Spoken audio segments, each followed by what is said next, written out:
One.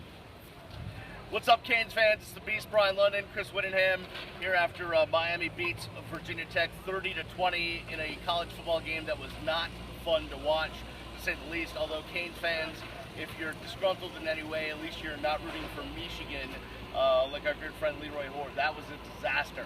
But we will talk about this game. By the way, I apologize for those of you that are looking for the up-close, weird car-angled nose hair situation.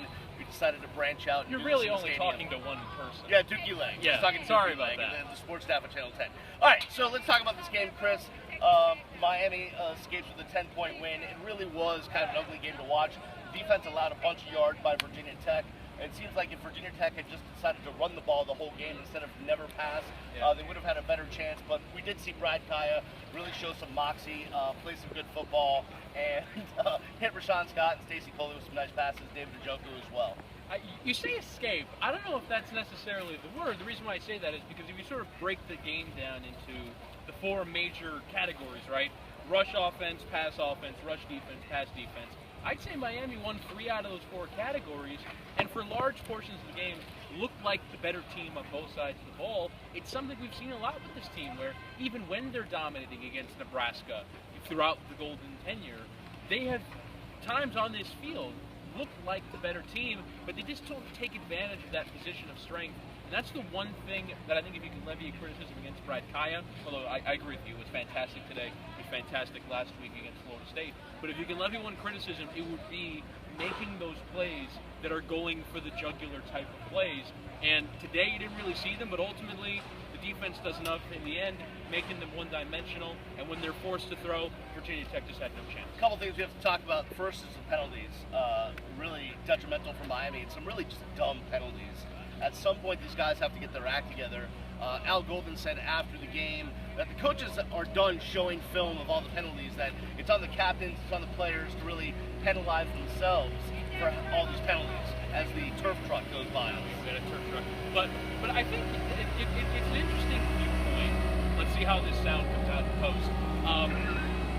It's an interesting viewpoint from Al, because in general, that's how I do sports analysis. Right? My emphasis is on players. Coaches get you ready to Saturday, and then you got to go and do it out on the field. But college is such a different animal, where it's entirely on the coach. Everything that happens on this field, the level of talent, the level of discipline, how prepared they are for a game, is entirely down to the coach. And so it is a bit surprising to me to see Al Golden absolve himself, when generally he can just feed you the cliche, right? He can just feed you the cliche. Well, he did say it's in the end it's on me. He threw that in there, but in the midst of throwing his kids under the bus, right? For being honest, yeah. So it's interesting to me that he could have just thrown out the cliche of, it's something we've been working on, we got to continue to work on it and drill it and blah blah blah blah blah blah. But instead, he decided to put the onus on his captains and saying, the onus is on the players. I'm kind of surprised that he went that route. But in a way, when you're dealing with any sport, he's right. The players are the ones that are out on the field making the mistakes. They've got to stop doing it, but you would think that mentality comes from higher. There's seriously a point to be made here, though, which is this team is not incredibly disciplined, and that, to me, doesn't bode well, especially because you have Al and the staff preaching, be the same person every day, be that cheeseburger, be consistent.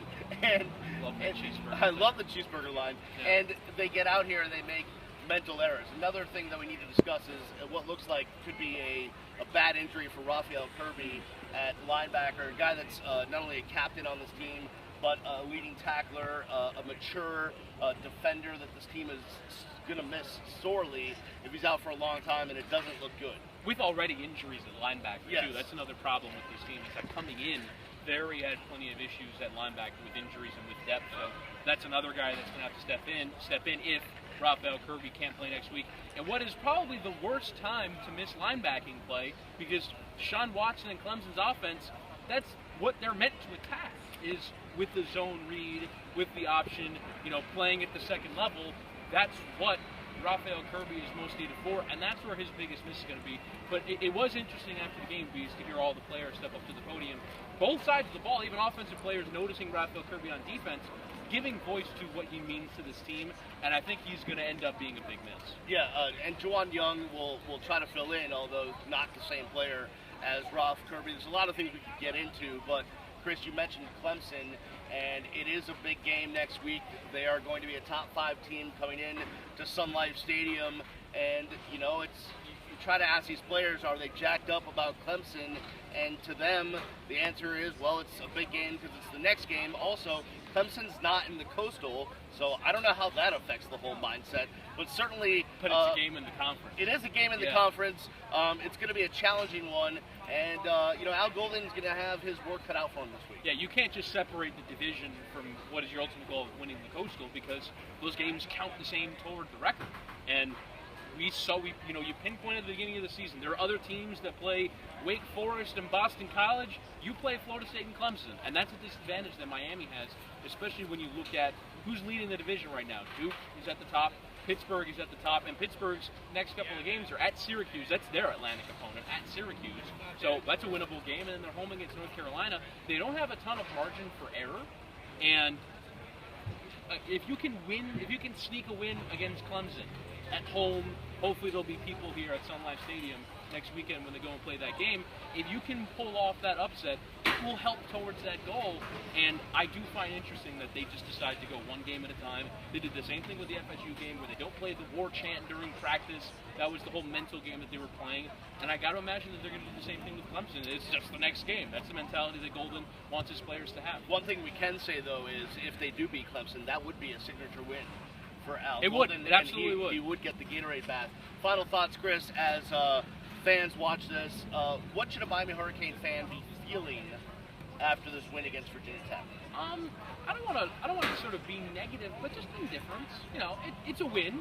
It's a team you should beat at home. They started the week as 7-point favorites. The line got bet all the way down. You watch Virginia Tech today; they're pretty obviously flawed, and you took care of business at home. So I think maybe satisfied is the word, but I think the games that are far more pivotal for Miami are still to come, and it's threefold. Home Clemson, at Duke the following week, and at Duke is a thing. Like, I think Miami fans recognize that by now, and at Pittsburgh at the end of the year. If you're going to win this division, those are the 3 games that are most pivotal, because if you can sneak a win against Clemson, that really helps your odds, and then you got to beat the teams at the top of the division as well.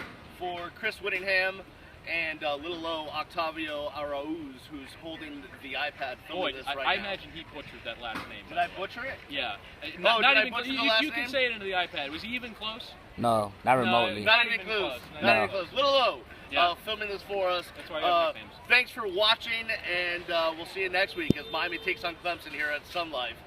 Bye for now from everyone here at AM 790 The Ticket.